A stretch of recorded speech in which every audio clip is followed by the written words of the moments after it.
சகோதரர்களால் கொஞ்சம் பிரச்சனைகள் உங்களுக்கு ஆரம்பத்தில் வந்திருக்கலாம். அந்த சகோதரத்துக்குள்ள இருக்கிற பிரச்சனைகள் வந்து இந்த மார்ச் மாதத்தினுடைய ஒரு பலனாக உங்களுக்கு வந்து பார்க்கும்போது குருவனுடைய முன்னோர்கள் சார்ந்த சொத்துக்கள், இதனால கோர்ட்டு டேஷன் பிரச்சனை, இந்த மாதிரி ஏதாவது ஒன்று உங்களை சிவில் சம்பந்தப்பட்ட பிரச்சனை உங்கள் லைஃப்பில் நடந்திருக்கலாம். அதாவது மனைவி சார்ந்த வகையில் வரக்கூடிய ஆதாயம், இல்லை கணவர் வகையில் வரக்கூடிய சொத்துக்கள், செகண்ட் தொழில், அதாவது வந்து ஏற்கனவே நம்ம ஒரு பிசினஸ் பண்ணிட்டு இருப்போம், மீண்டும் அடிஷனலாக நம்ம எல்லோருக்கும் எல்லாம் வளமும் செல்வமும் புகழும் கிடைக்க வேண்டும் என்று எல்லாம் வல்ல இறைவனை வேண்டி வணங்கி உங்கள் அபிமானமான ஜோதிடர் KM ரவிக்குமாரின் அன்பு வணக்கங்கள். நாம் இப்போது தனுசு ராசி பற்றி காண்கிருக்கின்றோம். காலச்சக்கரத்தில் 9ஆம் வீடாகும். 12 ராசிகளிலேயே 9ஆம் இடத்தை குறிக்கக்கூடியது தனுசு ராசி. குரு பகவானை அதிபதியாக கொண்ட ராசி. குரு ஆட்சி செய்யும் இடம். எந்த கிரகமும் உச்சம் நீச்சம் நிலை அங்கு அடையறதில்லை. தனுசு ராசி என்பது வில் அம்பு கொண்ட சிம்பிள் கொண்டது. அதே போலதான் அவங்களுடைய வார்த்தைகள், கூர்மையான வார்த்தைகள், தெளிவான சொற்கள். அவங்களுடைய கருத்து எது சொன்னாலும் அதுல ஒரு முதன்மையா தெளிவா மிகவும் அற்புதமா இருக்கக்கூடியவங்க. குரு பகவானை அதிபதியாக கொண்டது. குறிப்பாக மூலம், பூராடம், உத்திராடத்திற்குரிய குறிக்கக்கூடிய ராசி தான் தனுசு ராசி.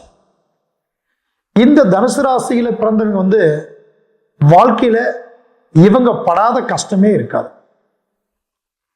நிறைய கஷ்டங்களையும் நிறைய விதமான பிரச்சனைகளையும் சந்திச்சு வந்துதான் இவங்க காலத்தையே நம்ப ஓட்டியிருப்பாங்க. இன்னைக்கு வரைக்கும் பார்க்கும்போது எப்படி கேட்டா, மிகவும் தன்மானத்துக்கு முக்கியம் கொடுக்கறதுல இவங்க தெளிவா இருப்பாங்க. இவங்க எங்க போய் நின்னால் கூட தன்னுடைய சுய கௌரவம், நம் சுய சிந்தனை, நம்ம வார்த்தைக்கு ஒரு முக்கியத்துவம் இங்க கிடைக்கலையே அப்படிங்கிறத வகையில வந்து இவங்க மிகப்பெரிய ஒரு தெளிவா இருக்கக்கூடியவங்க தான் இந்த தனுசு ராசிக்காரர்கள். தனுசு ராசி பொறுத்தளவுக்குமே தனுசு ராசியினுடைய வாழ்க்கையினுடைய பலன் இந்த 2026ஆம் ஆண்டு மார்ச் மாதத்துடைய பலன் அவங்களுக்கு எப்படி இருக்க போகுதுன்றது தான் இந்த காணொலியில் நம்ம காண்கிறோம். இப்போ அவங்களுடைய ராசியை பொறுத்தளவுக்கும் தனுசு ராசியை பொறுத்தளவுக்கும் லக்னத்திற்குரிய 1-4 குரு பகவான் இன்று கோச்சாரப்படி ராசிக்கு 7ஆம் இடத்துல அமைந்திருக்கிறார். மிதுன ராசியில் அமைந்திருக்கார். 4ஆம் இடம் என்று சொல்லக்கூடிய சுகம், நிலம், வாகனம், பூமி என்று சொல்லக்கூடிய இடத்துல இன்று சனி பகவான் அமைந்திருக்கிறார். இந்த ராசி இந்த மார்ச் மாதத்துல ராசிக்கு 3ஆம் இடத்தில் 5 கிரகங்கள் வந்து ரன்னிங் ஆயிட்டு இருக்கு. சூரிய பகவான், செவ்வாய் பகவான், புதன் பகவான், சுக்கிர பகவான், ராகு பகவான், இந்த 5 கிரகங்களும் கும்ப ராசியில ராசிக்கு 3ஆம் இடத்தில் அமைந்திருக்காங்க. இந்த ராசி பலன், அதாவது பார்க்கும்போது தனுசு ராசியை பொறுத்தளவுக்கும் 7ஆம் இடத்துல இருக்கக்கூடிய குரு பார்வை ஜென்ம ராசியை பார்க்கிறார். அப்ப என்னன்னு கேட்டீங்கன்னா, உங்க வாழ்க்கையில இதுவரைக்கும் நீங்க சந்திச்ச கஷ்டங்கள், வந்த ஏமாற்றம், அதிகமா கஷ்டப்பட்டவங்க யாருன்னு கேட்டால் தனுசு ராசிக்காரர் தான் சொல்லுவேன் நான். கடந்த 2-3 வருஷத்துலயே இந்த 2-3 வருஷத்துல எவ்வளவு பெரிய ஒரு ஒர்க் பிசினஸ்ல பெரிய ஆட்களா இருந்தாலும் சரி, மன உளைச்சலை சந்திக்காத போறதுக்கு வாய்ப்பே இல்லை. யாரு நமக்கு ஒரு காப்பாற்றுவாங்க, யார் நமக்கு ஒரு நல்லது பண்ணுவாங்க, யாருக்கு நாம நல்லது பண்ணோம், யாருக்காக நாம நல்லது செஞ்சோம், அவங்களாலதான் உங்களுக்கு பிரச்சனையே வந்திருக்கு. பிரச்சனை வந்து அடுத்தவங்களாலங்கிறது வரதை விட நாம இவங்க நல்லா இருக்குன்னு நினைச்சு நீங்க யாருக்காக போராடினீங்களோ அவங்களாலேயும் உங்களுக்கு பிரச்சனை வந்துடும். அப்ப அப்படிப்பட்ட பிரச்சனை எதிர்கொள்றதுலயே நீங்க ரொம்ப நாள் நீங்க மன உளைச்சல் சந்திச்சிட்டீங்க. தனுசு ராசிக்காரங்களை பொறுத்த அளவுக்குமே காரணம், சமீபத்துல கொஞ்ச நாளைக்கு முன்னாடி 6ஆம் இடத்துல இருந்த குரு சத்ரு ரோகாதிபதி 6இல் குரு இருக்கிறனால பலவிதமான சோதனைகளை சந்திச்சுட்டு வந்த காலம். கொஞ்ச காலத்துக்கு முன்னாடி 7.5 சனி உங்களை வாட்டி வதக்கி எடுத்துருச்சு. தொடர்ச்சியா ஒரு 3-4 வருஷமா பலவிதமான கஷ்டங்களையும் ப்ராப்ளங்களையும் சந்திச்சவங்க தான் தனுசு ராசிக்காரங்களை. அப்படிப்பட்ட தனுசு ராசிக்காரங்களுக்கு இந்த மாதத்துல, இந்த மார்ச் மாதத்துடைய பலன் எப்படி இருக்குன்னு கேட்டோம்னா, ஒட்டு மொத்தமும் நம்ம இழந்ததை பெறக்கூடிய வாய்ப்பு. நம்ம எங்கெல்லாம் ஏமாற்றம் அடைஞ்சோமோ அங்கேயே அதை சரி தொலைச்ச இடத்துல தான் தேடணும்னு சொல்லுவாங்க. நாம எங்க நம்ம தொலைச்சோமோ, என்னென்ன மிஸ் பண்ணமோ அதையெல்லாம் உருவாக்குற காலம் தான் இந்த வரும் காலம்னு சொல்ல முடியும். காரணம் பார்க்கும்போது உங்களுக்கு பொறுத்தளவுக்குமே 4ஆம் இடத்துல கூடியிருக்கிற சனி பகவானுடன் போய் அடுத்தது இந்த மார்ச் இடைப்பட்ட காலத்தில் சுக்கிர பகவான் அங்க உச்சம் அடைகிறான். அப்ப சுக்கிரன் என்பது என்னன்னு கேட்டீங்கன்னா, கலைமுகம், கலையான பொருள், சிறப்பான தோற்றம், இது எல்லாம் வரக்கூடிய அந்த 4ஆம் இடம் சுகஸ்தானம். அப்போ மனதில் பார்க்கும்போது ஒரு அமைதி பிறக்கும். மனசுல நம்ம எதிர்பார்க்கக்கூடிய எண்ணிய காரியங்களுக்கு ஒரு வழிவகுப்பு பிறக்கும். அதே போல 3ஆம் இடத்தை குரு பகவானுடையமான ஒரு 9ஆம் பார்வையாக பார்ப்பதனால அந்த 3ஆம் இடத்திற்குரிய சகோதர ஸ்தானகங்கள், தகிரிய ஸ்தானகங்கள் தகிரியம் கொடுக்கும். சகோதரர்களால கொஞ்சம் பிரச்சனைகள் உங்களுக்கு ஆரம்பத்தில் வந்திருக்கலாம். அந்த சகோதரத்துக்குள்ள இருக்கிற பிரச்சனைகள் உங்களுக்கு ஒரு விடுபடும், குழப்பங்கள் தீரும். இப்படி உங்களுடைய லைஃப்ல உங்களுக்கு நீங்க சந்திச்ச ஒரு காலகட்டத்திலிருந்து விடுபடும் காலம்தான் இந்த 2026ஆம் ஆண்டு மார்ச் மாதம்.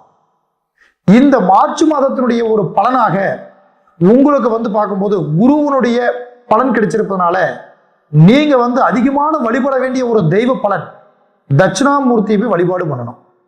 ஏன்னா இவங்களை பொறுத்தளவுக்கு 5ஆம் அதிபதி செவ்வாய், பூர்வ புண்ணியாதிபதினு சொல்லக்கூடிய செவ்வாய் பகவானும் இன்று 3ஆம் இடத்துல குரு பார்வையோட உட்கார்ந்து இருக்கிறார்.